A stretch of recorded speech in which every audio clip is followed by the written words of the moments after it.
Wild and ever-changing world of digital celebrity, our guest today continues to navigate the online space with groundedness and depth. Katherine Cimorelli and her 5 sisters gained popularity on YouTube by covering popular songs. Their music group, Cimorelli, now writes original songs, performs across the world, and creates videos for over 4.6 million followers. Yeah, you heard that right. In this episode, Katherine pulls back the curtain on her life. She shares with Anthony what it's like to be on a team with her siblings. It was especially encouraging to hear Katherine describe the more difficult seasons that gave way to new breakthroughs. Being in relationship with other creatives can be very challenging, but also very rewarding. So I loved Katherine's insights into building a creative ecosystem within her own family.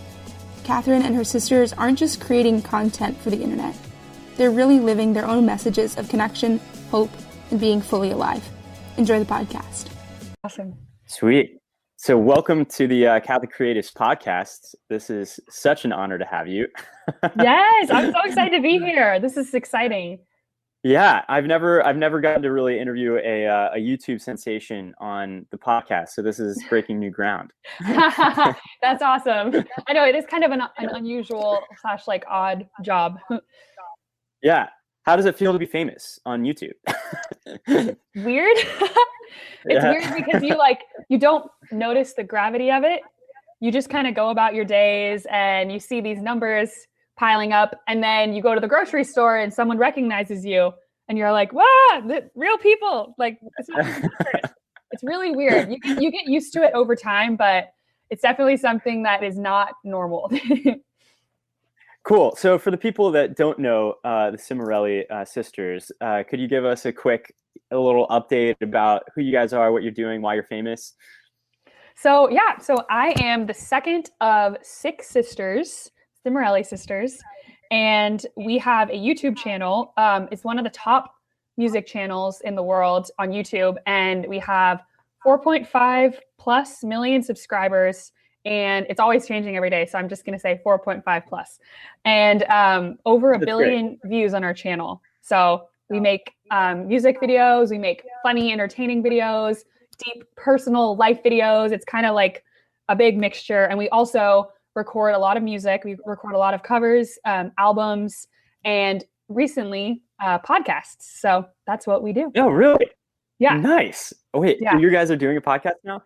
Yeah, wow, we started one awesome. last year, and we did season 1, and we kind of took a little break and focused on other projects. And then now we're going to be jumping into season 2 this year. What's the podcast about? It is. What, is it just you guys talking to each other? Yeah, it's just us talking about, I don't even know, all different things. The first one was really for our Sad Girls Club album. So we did an episode for each song on the album. And we just talked about I don't know, we did advice questions from our fans. We told weird stories. We had a segment called the Frying Pan of Truth. So it's definitely, it's a really interesting podcast. I would definitely recommend checking it out. It's on YouTube, but it's just the Cimorelli Podcast, but we'll be doing season 2. That's amazing. Soon. Yeah. Oh man, I cannot wait to check that out. That is so good. So what was the moment though when you first realized that you were famous? Oh my gosh. It's so weird because I don't even think of myself as famous. Right. I mean, nobody that's not does, it's not like a title that I put in my head. But when you have it's been such a long road that I don't even know what the first exact moment was. It's been 12 years since we started our band, but it blew up in 2009. And even for those first few years, we didn't really do a lot of shows or tours. I feel like one of the first big shows we did was in London. It was a festival for social media musicians, and we had this huge meet and greet. And I remember people were crying and people were freaking out about us. And I was just like, this is really odd. Why are they why are people crying? Why is it such a big deal? It just, I don't know. It really shocked me. And also being in another country, I was like, I'm in a career that has brought me to the other end of the world. That was just a lot to process. I think I was, what year was that? 2014? So that was 5 years ago. I think I was 21. Yeah. So it was weird. Yeah. 21 in London, people are crying because of just being able to be in your presence.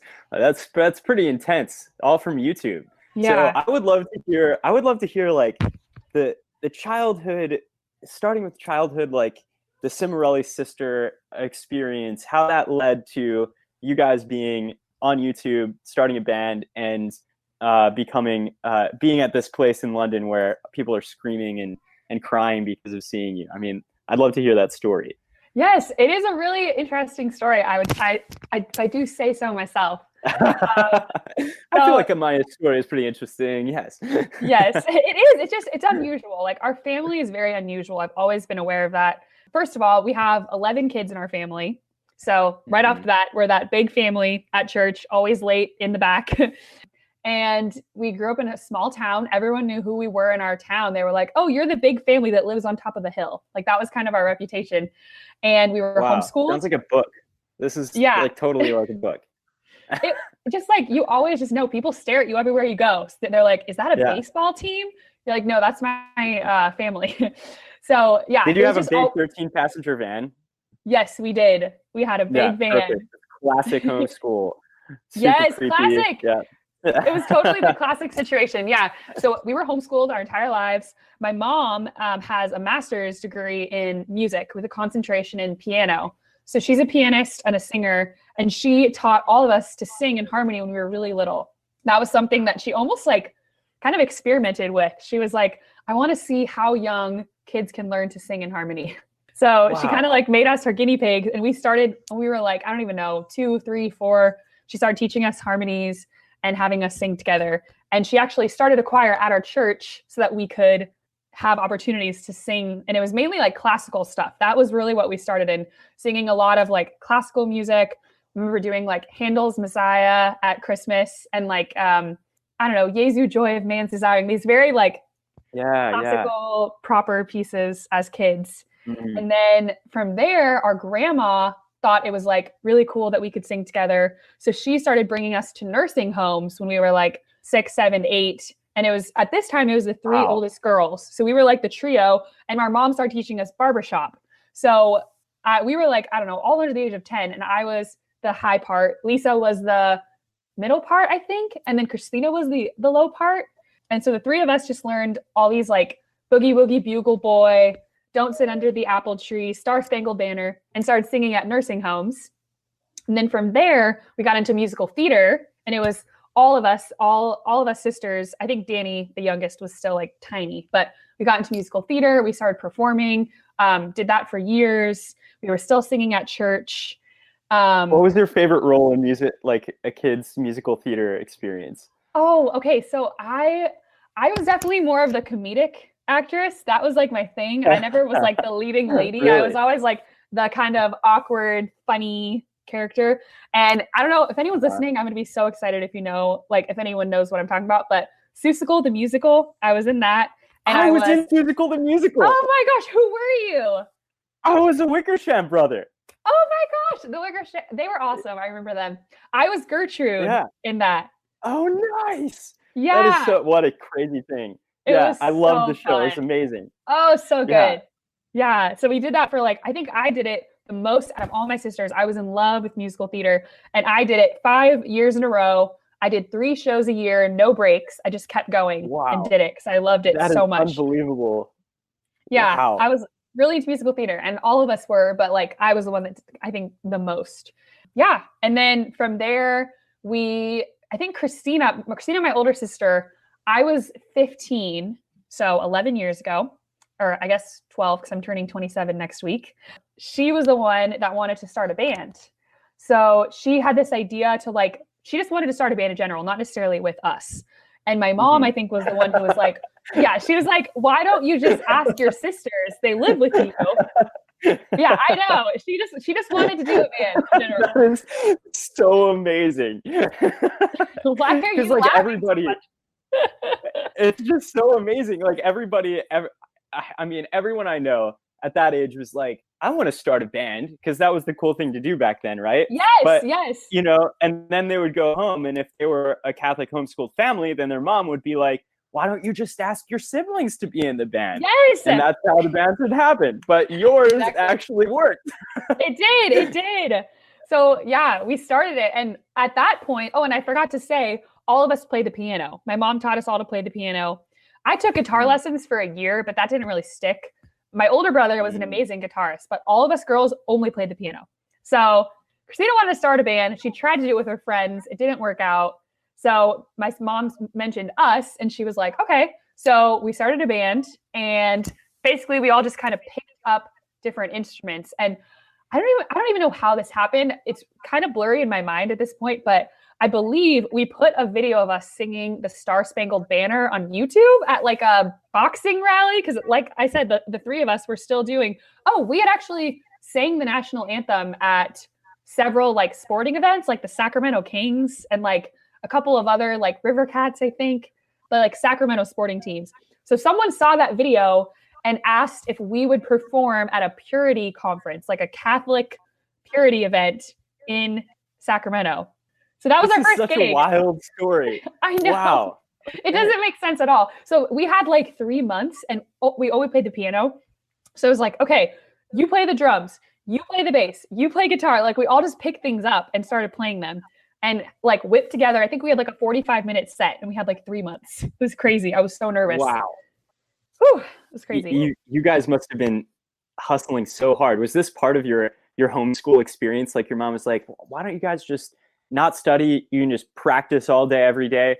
Or was there some sort of like, okay, we got to wait? It was during the summer. So we had a lot of time to practice. And even then, like we would just do our school in the morning for like 3 to 4 hours and finish.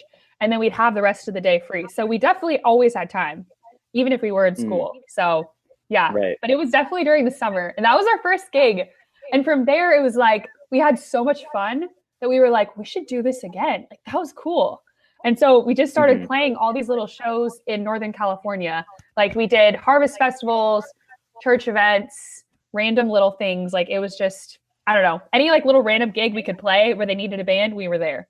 And it was a lot of fun, but we didn't have like bands or anything. It was just us playing our instruments and going around to little shows in our town. That's amazing. So when was the transition to YouTube? Was that you were on YouTube this whole time, just sort of putting stuff out, or was that like a new idea? So yeah, the YouTube thing came in 2009. So we officially started the band with instruments and stuff 2007. And we were putting up we put up homemade music videos on YouTube. You can still watch them. Delaney is one of them. That was one of our songs. But we'll go ahead and put that in the show notes too. Yes. It's so funny. I love that video. But yeah, we weren't getting any type of traction. It was like 300 or 400 views of us like watching it over and over. But after that, 2009, that was actually the year I was the one that had the idea, which is kind of crazy. I don't even remember how this came to me, but Miley Cyrus had just come out with her song Party in the USA, and she had put on like a big performance at the Teen Choice Awards. And I was like, guys, we should make a video of us singing her song and put on our YouTube channel. Maybe when people are looking for Miley, they'll find our song. And it was kind of like, that wasn't really something people were doing at that point. There were like maybe a few people doing covers, but it really wasn't a big thing like it is now. So that was a little bit like weird. We just kind of learned it, did the harmonies like we always did with songs, put it up, and it got posted. My sister sent it into this blog called Ocean Up. That was like a teen pop star blog. And it got posted and it got 20,000 views overnight. And that was like our first like viral video. I feel like nowadays that's not even viral, but back then that was like, whoa, viral. Oh yeah. Then it's like huge. Yeah. 20K in a night. You're just like, oh my gosh. Yeah. So that how was did you, at this point, were you and the sisters really thinking, so we'll do this for a little while and then we'll all go to college and get jobs and do normal stuff after this? Or were you at that point like, we are going to be a band forever? I think so. We have always been, our family is very entrepreneurial. Our parents are like big risk takers. They think outside the box. I think we were kind of at that point like, we're going to be a band and we're going to make it. Like, we're going to go to LA. We started having these like big goals and dreams. Like I think once that video took off, it was kind of like, we're doing this. Like, we kind of just were all wild dreamers. And even if maybe in the back of our minds, we were afraid, or maybe we kind of thought like, okay, if it doesn't work out, we'll do something else. But we always were like with each other, we were very bold. And I think that group aspect gave us like the permission to be bold with each other. So. were there any conversations that you had with the sisters where you sat down and you guys were like, okay, this is happening. This is really happening. Like, or any pivotal moment or conversations that were really important along that journey? Oh man. Well, there was a time where I remember after that video blew up, we started putting them up like every single week. And then we started sitting down together and like visualizing, okay, we got our videos. They're doing really well. They were all getting a lot of views. And we were like, we're going to move to LA and get a record deal. Like that was our goal. And it was just, I honestly don't remember the specifics around it, but I do remember us sitting on the couch and we printed out a picture of the CEO of Disney Channel. And we were like looking at this guy and like, we're going to meet him. We're going to audition for Disney. Like we had, I don't know, we were just like very focused on this idea of like going down to LA, getting a record deal and like possibly being like on Disney Channel or something. But I don't even know exactly what it was that caused us to be so focused on that. It was so long ago. Mm-hmm. But yeah, that was kind of the goal. I think that's something that's so relatable, at least to me. I mean, I've shared with you already that I was also in a band in the early and late thousands and was incredibly focused on like going to Warped Tour. But there was definitely this like, you know, you want to get signed, you want to go to LA, you want to live in Cali, and that's the dream, and all this life is just going to be amazing, you know, when that happens. At least for me, when I graduated high school, I had this moment of reckoning with that dream where I realized that sort of the small taste of fame that I experienced at that point was not really fulfilling, and that I didn't actually like being on tour with a bunch of dudes in a van. And so there was a moment of like letting that dream die and looking for something else and letting that dream to come back. But one of the core things too that I think was really interesting about that experience was the experience of being in a band is almost like being married, you know, like to a bunch of other people who you have to really be able to figure out how to work through creative conflict and have real relationships that support you through big ups and downs with your experience as a band. And I'm just wondering how your relationship with your sisters like affected your growth as a band and how you guys got through some of those big like wild rides and big dreams. Yeah, no, that's really good. Being completely honest with you, I don't think we did that very well for the first several years, because crazy enough, that first video, a manager in London found it. Her daughter, who was 13 years old, found the video and got a hold of us and started bringing us down to LA to audition for record labels. Within 6 months, we moved, we got the deal. We signed with Island Records under Universal. And it was like all of our dreams were coming true. But I think kind of what you're saying, it's like you become very quickly disillusioned once you experience, you know, quote, all you've ever dreamed of. It just becomes, you start to see behind the curtain and realize like, wait, this is really different than I thought it was. And I think in terms of as sisters, one of the biggest things that was a big struggle for us was comparison, especially on YouTube, where people can post their opinions about you and they love to do that. And there's something about a group of girls, maybe it's guys too, maybe it's just groups of people in general, but people love to compare you and rank you. Like, oh, she's the pretty one. She's the good singer. This is my list of like prettiest to ugliest and like best singer to worst singer. Gosh, yeah. And like, it's brutal. And like in your mind, I mean, I was 17 when that first video came out. Like, you don't really think about the fact that like, this is just someone's opinion. You're like, oh my gosh, like this person doesn't know me. Like, why would they have any reason to lie? This is the truth. Like, and I'm just discovering it. It's so hard. Wow. And I think for us, no one prepares you for that. So for us as sisters, at least those first few years, it was very, very hard. And I think we were close, but mainly because we moved down to a new city where we didn't know anyone, 7 hours from our hometown, and we didn't really have anyone else to hang out with. So we hung out with each other and we loved each other. We always have, but there was this sense of emptiness, like being pitted against each other. It just kind of makes you not feel like enemies, but more just like you maybe a little bit resentful of like, oh, that sister's getting the attention in this way. So like, I don't know, no one really prepared us for that. And it was very, very hard. And it's taken a long time to get to a place where I feel like now we do have this sort of like rock solid loyalty and strength with each other, but that did not happen those first few years. How did you get through that then? Like, what were some of the things that you guys did as a family to overcome that sense of competition and comparison? Because it is like, if there's anything that's deadly to a band, that's it. I mean, I remember that experience being, I mean, this is so embarrassing. And I hope that no one else follows up with Augusta to find this. But I was recently at a party. This was a couple of years ago, actually. And I'd just started dating someone, and Augusta, my brother's fiance at the time, now wife, had found this like band page that was some sort of blog thing before even Zanga, that was like our band, something that was like had our music on it and had a bunch of fans that had commented, and it was all like super immature comments about ranking each one of us in terms of our sexiness. And it was just so barf worthy and embarrassing. And she, shared it with our like my new girlfriend at the time, which was just so mortifying.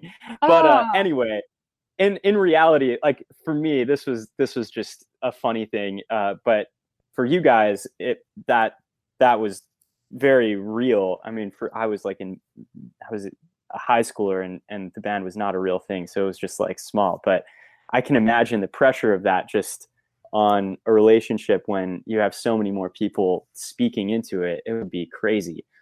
Yeah, definitely. No, that's awful. I'm sorry. I know exactly how that feels. It's really not fun. Well, actually, my sisters and I have a project that we made about this whole experience where we really go into more depth on it. We haven't announced it yet, but it's going to be coming out, I think, this year. So we do go very into depth on all of this stuff and this whole process, but kind of the Spark Notes version is we went to group therapy. That was very helpful. Yeah, we went to therapy. We really hashed it out and who realized volunteered that one? Who was like, we need to go to therapy that was as me. sisters? That was me. I feel like I'm kind of the instigator in a lot of ways for some of these things, like the, I don't know, emotional things. Give me like a picture where you were at that point when you were like, we need to go to therapy. Oh, and gosh. have that conversation. See, I feel like I'm giving so much away. It's so personal. We've never like talked about this publicly, but kind of like the more, I guess, general version is that the band was at a point where we were like really feeling like we were going to break up, which was insane. Yeah. And like, we had just been on a huge tour, and we kind of all found out on the tour, and it was awful. Like some people knew, but not others. And like, there would be people like crying in their rooms. Like one of my sisters fainted on stage. Like it was like very intense, and we go a lot more into detail on that, but like, so I don't want to give all of it away, but it basically just was a very, very awful time. And there was just so much, like, I think it was just years and years of pent up angst and heartbreak of how hard LA was, how painful that time was, and that we hadn't really dealt with. And then it all just kind of came like bursting out, and it just like threw up on everyone. As gross as that sounds, it's true. Yeah. And so you saw it all happening, and you were like, either we lose our dream or we go to group therapy. And it's desperate enough to where people are like, okay, we'll try it. Well, yeah, because that's the thing. Like maybe there is a point where, that everyone has families and it's not really the right time to have a band or whatever. But ending on that note would have been not only, I don't know, I just can't even imagine what that would do to our relationship as sisters. And that's what makes this whole thing so complicated. It's like, if you're in a band with friends, like obviously that can be very devastating, but when it's your family, that's a whole other level of like, what's at stake. So like, just thinking about the fact of your relationship with your sister being hurt for the rest of your life because of how like people make certain decisions and how that is found out and just all the layers of that. It's just, there's so much at stake there. Yeah. I mean, I'm business partners with my brother, and I feel like we started a marketing agency, but it's basically the same thing as starting a band, except instead of having shows, we just like work with clients. So not quite as popular, but the same sort of sibling dynamic is present, where a business decision and a family decision, they're interlinked. Like there's no way to just be like, oh, well, that's family and this is business over here. It's completely intertwined, and that can be a great advantage, but it can also be particularly scary. And yeah, it's also really important. I don't know. I think it's an amazing thing to be able to talk to you and hear about how, as a family, you worked through something that intense, because I think you could probably offer a lot of wisdom to a lot of other siblings who go through problems with each other and want to figure out how to like maintain their relationships. So yeah, what were some of the things that you learned about how to like work through creative conflict as a family? Yeah, that's a really good question. And it's such a layered thing. I think every family is different. Different things work for every family. What works for us, one of the biggest problems that we had was when we had a problem, we would just discuss it as a group, no matter what, all 6 of us. And it was always like very watered down, when a lot of these problems were between individuals. And that's kind of what you have to, when you're in a group setting, you need to realize like you can't just take it out on the entire group or try to get everyone's opinion. When if that's between 2 individuals, that's how that needs to be solved. That's one of the things. The other thing is in terms of creativity, and this was something that I think we've been good at just from years of doing songwriting sessions with ourselves and other people, is just learning to not take criticism personally and realize like, if someone doesn't like your idea, it doesn't mean that you are flawed as an artist or that you're not competent enough. Like just realizing like there's so many different ideas, and we really need to be, sometimes you have to sacrifice a little bit of your own idea for the good of the group and realize that it's nothing personal. And sometimes creatively, like if you have such a strong vision for something like a song or whatever it may be, maybe you need to do that on your own, and doing it in your group, it's going to be watered down to some extent. It's going to be changed. So kind of finding the boundaries of what needs to be done individually and what should still be within the group. And also just respecting, like, I don't know. And also I think one of the biggest problems with working with your family, and I think this happens in any work situation, you know, family or not, is people tend to project personal problems onto work, and they don't talk about what the actual problem is, which is super complicated in itself, finding that out. So if you can figure out what you're actually fighting about and admit that to yourself, like that's a huge strength. So yeah. It's not about the email. It's not about the email. No, it's never about the email. Yeah. I think that's so true. And for some reason, no matter how long I live, I still have to learn that, because the first thing that I want to talk about whenever I'm upset is the thing that's just immediately in front of me. So like the business situation or the logo design, or whether or not somebody replied to my Slack message, like those are the things that I harp on, when really the deal is that I'm, upset because my feelings were hurt in this conversation earlier, or whatever. And I have to be willing to take the time to find that, the silence for that. And then also like to speak the real thing, rather than like beating it around on the business thing that perhaps I can feel more superior on, but less vulnerable on. Right. So absolutely. And I think another thing too is like realizing that your family members, or even just your teammates, they're different from you, and being able to identify the strengths that they have and appreciate that, and realize maybe they did something differently than you did. And in your mind, like, oh, well, I could have done that way better, or they did it wrong. But maybe that's actually bringing something to the table that you would have never thought of. And that can be really valuable. So learning to value, like all 6 of my sisters and I have such incredibly different personalities. And that's part of what makes our business so strong, because we have all these different perspectives. It really is a strength. And learning that over time, you value the individuals more. Yeah. Man, that is so wise. That is so wise. I have found that to be very true within my own family and my sibling relationships myself, that this is going to be real here.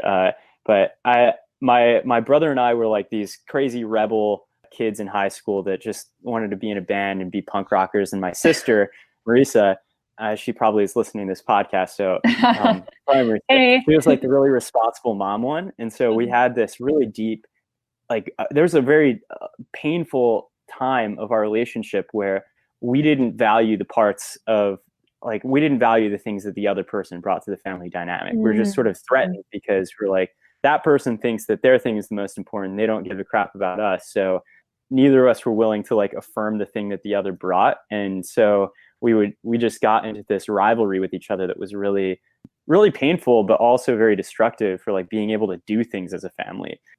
And the way that we've worked through that has been by learning how to appreciate and name the things that the other person really brings to the table and enjoy that.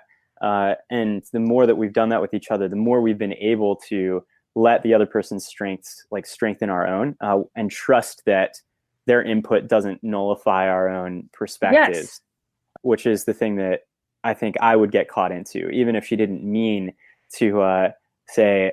She wasn't saying like, oh, you're just a sensitive, creative person. Like, we don't need that in the family. Like, not at all. She wasn't saying that, but I was always insecure about it. And so that's what I was hearing or projecting onto her, you know, super deep family stuff here. But I think it's relevant that if you want to get something done in a collaborative way, the best creative projects that I've ever seen have all been born out of collaborations and communities. And in order to have really good work, you have to have people who have very different perspectives, all collaborating and working on the same thing. And that requires an incredible amount of trust and the ability to get through like conflict, ups and downs that are difficult, right? So the things that you're talking about here are really relevant to everybody. Totally. Yeah. I think there's something about masterminds, if you've heard of that. Like when there's a set of minds that come together, then it's so much stronger than an individual. And it like, I don't know, there's just a power with people that are in sync on a single project that is so much more powerful than an individual working on something. So describe to me like a way that you guys started to affirm each other's strengths and started to really like come back from being in a place of perhaps not being close.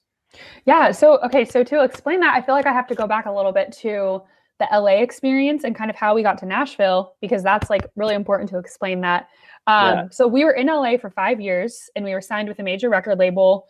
We did the whole label thing where you're making music videos, recording songs for an album that never comes out. No, I'm just kidding. But I mean, really, that's actually the truth, honestly.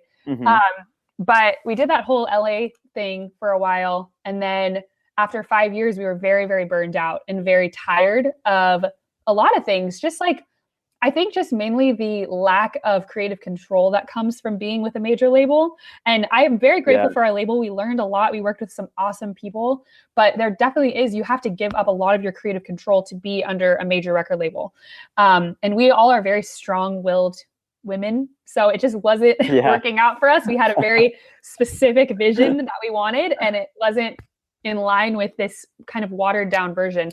So we left that label in 2015, moved to Nashville and became independent artists.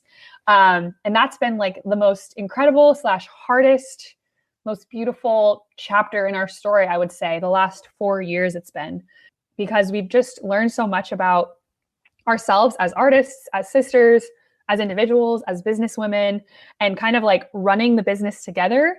And I think one of the biggest things that's helped us, honestly, is personality psychology. So the Myers-Briggs and the Enneagram, and just kind of realizing what our strengths are and delegating tasks based on strengths. So for instance, like Christina, the oldest, she's like this CEO, visionary. She just has an incredible mind for vision and mission. And also she's very naturally gifted at leadership. So she naturally, and also as the oldest, leads the band and does an amazing job. Whereas like Amy, my sister, has really strong administrative skills. So she'll do a lot of the administrative tasks, organizing things, just kind of like things that other people would not do well because they're not as organized as she is. And then like some of us are more like the producers, some do the editing for the videos, some do the more like fan interaction type of projects. Like that, we just all have very different strengths. I think realizing those strengths and then delegating to the people that do them best, and having a very clear idea of who's doing what, when it needs to be done. And just, I don't know, I think organization is one of the biggest problems that people have in their businesses. From what I hear from friends, just like things being very disorganized. So if you can organize your business and know who's doing what and make sure that the right people are doing those things, then you're going to save so much time and heartache. That's like the biggest thing I think we've learned in Nashville. Yeah, it's so good. Being able to identify what someone is really good at and help them to let go good at is actually a really hard thing to do, honestly. Like you're like, oh yeah, organization, duh, super simple. But why is it a problem for everybody? I think it's because there's a huge lack of self-awareness and self-knowledge, and then also a sense of, at least for me, it's been really hard for me to admit that I'm bad at certain things because I want to save face in the business. And it can be very vulnerable to be like, okay, like this other person is better than me at this thing. And I don't have to do it, you know, like I just don't have to. And yeah, that sort of collaborative thing it's such an important principle for business success. And I'm sure music success in like relationships in general as well. Yes. So, can you give me a moment though? Could you give me a moment where you had that maybe an epiphany or a realization about one of your sisters that like clicked and you thought, I didn't really ever appreciate that about this person, but I really can't wait to give them this thing that I've been trying to do. Yeah, totally. Well, so Christina is definitely the delegator because she's like the leader. So I'm kind of more one of the one. I don't know. I have my certain tasks, but there was a time where Amy, our sister, she was the one who's really strong administrative skills. She just wasn't doing a whole lot in the band. And there was a lot of tasks that were very like just not assigned and not really getting done. And for instance, like the big things in our situation are recording our covers, making our YouTube videos, editing the YouTube videos, posting the YouTube videos, promoting the YouTube videos. That's kind of like the bread and butter of what we do. And there's like a million other things that happen along at the same time. So those like editing, filming, recording, like that was other sisters. So Amy was kind of just like not really being used. And there was a time where it struck all of us like Amy's really good at these little tasks that no one wants to do. Like, for instance, we do a lot of fan giveaways. So like gathering information from a fan and getting everything, you know, the package together and then mailing the package. Like that was something that we wanted to do, but like other people were like, well, I'm editing, I don't have time, or I'm recording, I don't have time. Like it just it was not a sign, and it was like a hole in our business. And when and Amy, she kind of was like, yeah, but this just seems so silly, like doing these tasks, like they're not glamorous. But actually a lot of other people are not good at that type of thing. So for her to realize like she was stepping into her strength, and it's really made our business stronger. And there's a lot of things that we're doing now that we weren't able to do before because of her stepping into her role and using her God-given gifts as an ESFJ 6, if you know the Myers-Briggs and the Enneagram. You got to have those ESFJs for sure. You got to have them. You do. So yeah. So was there a moment where you had this like a conversation with her, be like, no, you're important. This is important. Like own it. I think there was a time where she might have like cried or been upset, like saying, you guys are like editing videos and I don't even have anything important. It's like, Amy, no, you are very important. Like not only is she very creative, she has like totally like the creative writer side. She writes songs. She totally has that side to her, but she also has this other side that many of us don't. So just trying to convince her like, Amy, you are important. And this skill is just as important as the other ones. Yeah, the other ones get a lot more recognition, but yours moves the needle in the band just as much as the other ones, if not more sometimes. So yeah. Right. That's so amazing. Could you give me like a picture of what your day or like a day in a week of YouTube Star Sisters looks like? Like maybe what your morning routines are, how you guys collaborate together. I think it would be really cool to hear about that. Oh my gosh, it's a lot. I feel like my brain explodes just trying to condense that because it's just, there's so much. But no, definitely, I'll try my best. Okay, so let's start with the morning. What's the morning routine look like? Well, I guess all of us do different things. I can speak for myself.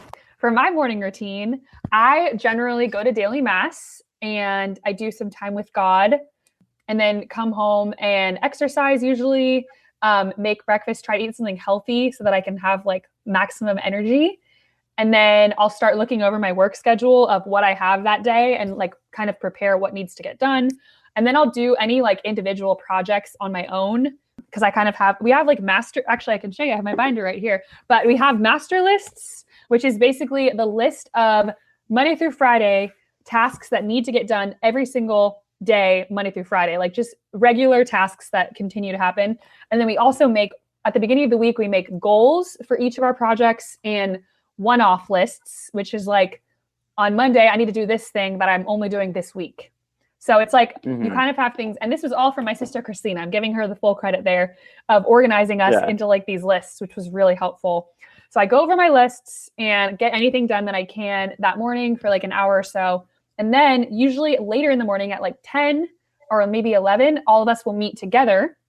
We'll have an agenda, and our assistant comes and she helps us to go through our agenda and talk through like what the topics are for that day. So it could be like, okay, we have this YouTube video coming up, like what's going to be the topic, or what's going to be the new cover we're doing. And then let's talk about creative. So it's a lot of like planning, organization, and creative conversations that happen in that meeting. And we have those like most days of the week, except for days when we film or recording days. And then we'll kind of go through tasks that need to be delegated for that week and then send those out. So that's like kind of like more of the organizational day. And then later in the week, we'll have a day where we film YouTube videos. We have a filming crew of, generally we have 2 brothers that we work with, which is awesome. Family. Keeping families together. Then, yeah. Oh, what did you say? Sorry, it cut out. I said keeping it in the family. Yes, exactly. So we have 2 brothers we work with, and they film a lot of our stuff. And so we'll do a filming day, and then generally we'll do a recording day for whatever cover we're doing. And that's actually generally multiple days. So even breaking that down, one of my sisters will be, actually we have 2 sisters that edit videos and they switch off. And then we have 3 sisters, 3 to 4 that arrange the track, like produce the track / arrange the vocals. And so they have to come in like the week before and spend time on all the arranging. And then on like Monday and Tuesday, we'll do the group harmonies and the group solos, and then finish it up, I think, on Thursday and Friday. And then you submit it to Spotify and all those things that you have to get like licensing and everything, and just get everything ready. So that's kind of like the generic week. But then there's also weeks where it's like we're touring or we're in the studio recording an album, and then it's completely different. Right. What about when you're not working? Oh man, like free time? Yeah. Like how do you stay sharp? Well, okay. So do you mean just like what do we do in our free time, or like what are like the mental tasks that we do to like make our band better? Yeah. Well, I guess I'll give you an example. So I think that for any entrepreneur, their day is sort of the architecture of how they get stuff done, and the flow of the day is very intellectually kind of or intentionally arranged, because you don't just have like a 9 to 5, right? You sort of arrange your day around how you best operate. So for me, I do a very long creative burst in the morning, and I don't have any meetings until like 11 to 11:30, and then the rest of my afternoon is completely booked. But by around 6 p.m., I have to draw away from everybody, and I will go on top of my house and read poetry and smoke a pipe for a half an hour. Like, it's just this like thing that I know that I need to do, or I'm going to get burnt out with all the stress. But like, I just have these little daily rituals or things that are important for me to be able to have like a break from the intensity, or to be able to rest well. So I'd love to hear about what things you have that are not just necessarily like organizational work, but are rituals like that help you operate it at your best. No, that's really cool. And that's cool to hear that you have those. My sisters and I have been talking a lot about this recently, like morning and night routines. And I think there's definitely, for me at least, I can't speak for my sisters, but there's definitely a big gap between who I currently am and who I want to be in that arena. I think ideally, I know like I do my best when I'm doing a lot of reading and writing, since I'm a writer primarily. Like that's my biggest creative side. I would say even more so than a musician. So I know that I fuel my tank the best when I'm reading and writing a lot. And so generally, like if I was doing my best, like creative flow life, then I would be, morning would be like prayer time and mass and exercise, because exercise I think is also very important for creatives. I think that's something creatives undervalue, is like moving your body, because I think moving your body feeds your mind a lot. So I think those are really important in the morning. And then at night, I think reading and self-reflection are incredibly important. So journaling, reflecting on the day, I think that just keeps you, I think overall, like having a holistic approach of your body, mind, soul, and heart, like all of them being like a single organism together and feeding all of those. So that's kind of how I view it, like doing those things. But I would say that, to be completely honest with you, this is something I do really struggle with. I struggle a lot with self-care and overbooking. So I'm a very social person, and I have like a lot of good different friends, and I have my boyfriend. I have my 10 siblings in our family.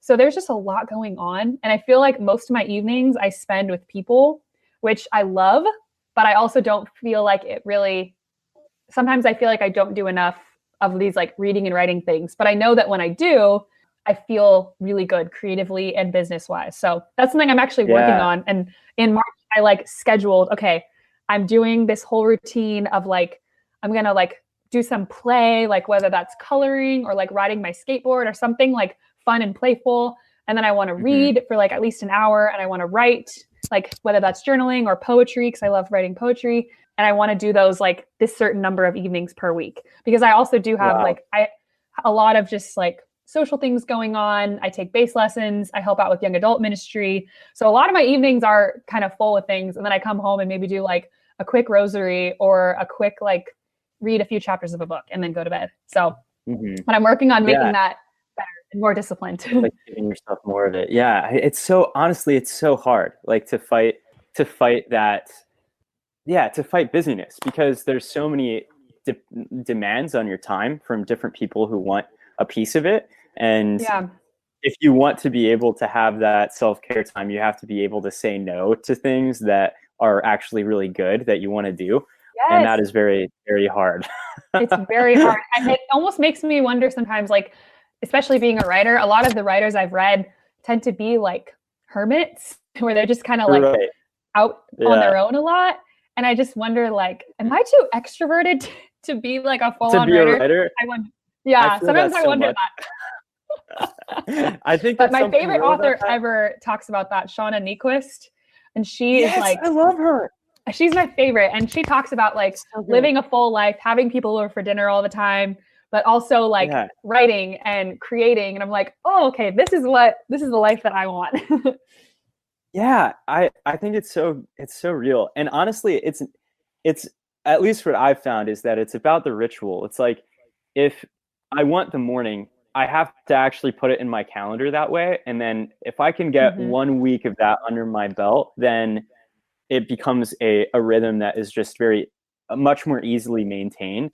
But getting over that hump of the first, like blocking it out of the calendar, you know, and giving yourself the time and saying no to the things that want to take it, and being really like, every week it's a complete battle to say yes to that time, because every time I've got a client or like something that's actually that could be really important that says, hey, can we meet this week? And I look at it and I'm like, the only time that I could give is my creative time. And then I have this internal battle of guilt. Like, am I being selfish? Can I say to this person? Or, it takes some energy to get to the point where it's just a mental habit to say, nope, that's my creative time. I can't do it, for it to become that absolute. For that to be sacred. I feel like I'm struggling with that a lot. One of the things that our community talks about fairly often is how our creativity is the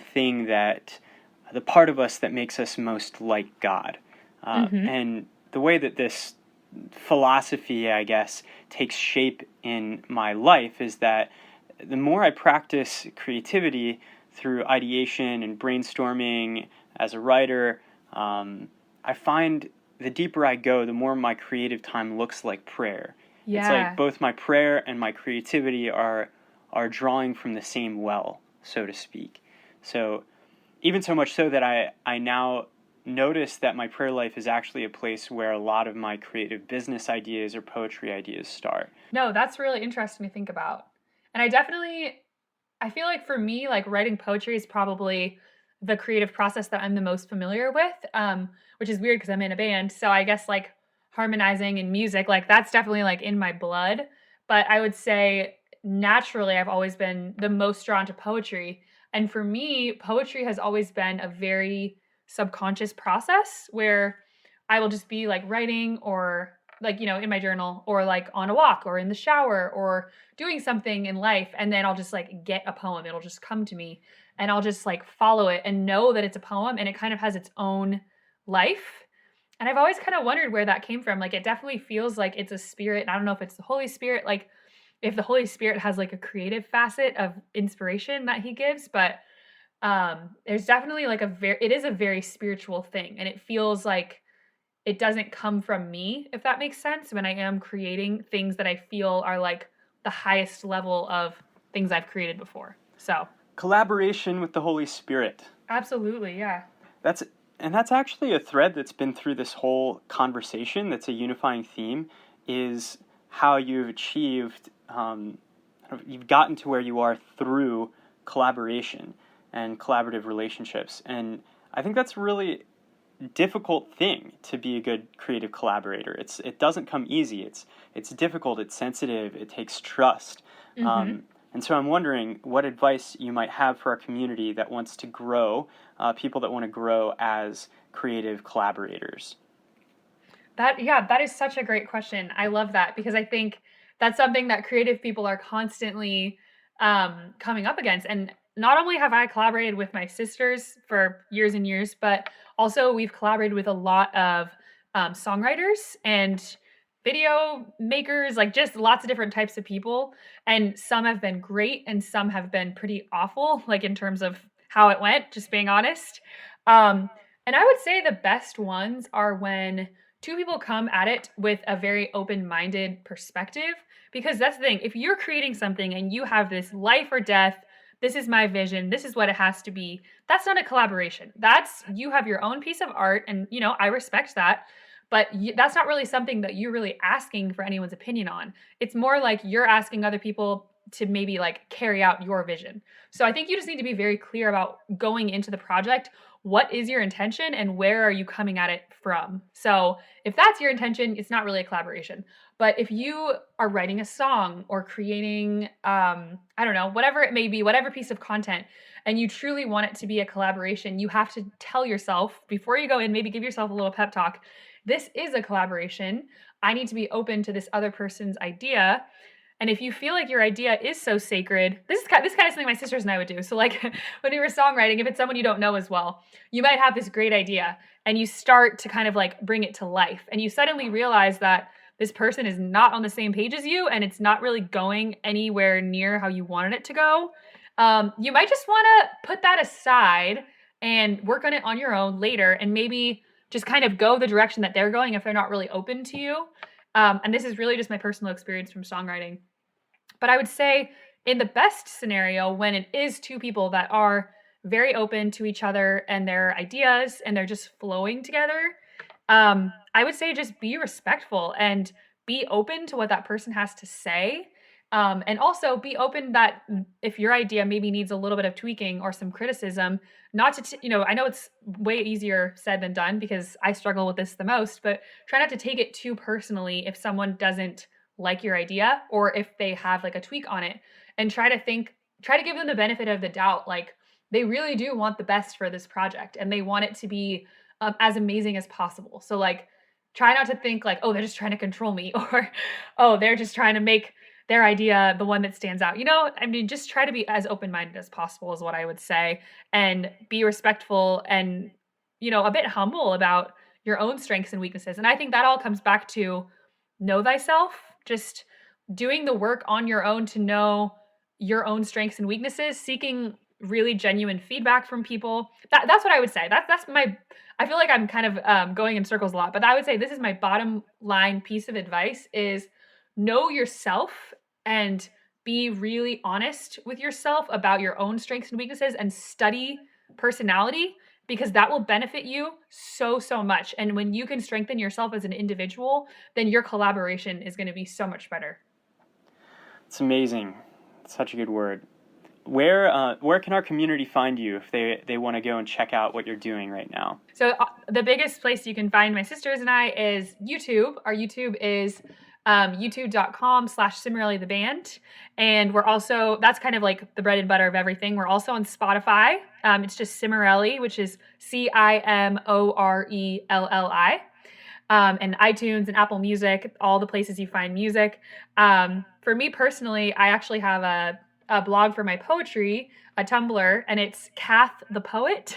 So if anybody is interested in checking out some of that poetry, they can check it out there. But yeah, I would say the biggest thing is the YouTube videos and the music. And we'd love for you guys to be a part of those, and especially also our podcast coming out, and there's just going to be some really exciting projects. So yeah, but thank you so much. This has been awesome. You're the best. Thank you so much for coming on. I cannot wait to see what you guys do next. So yay. Thank you so much, Anthony. Really appreciate it.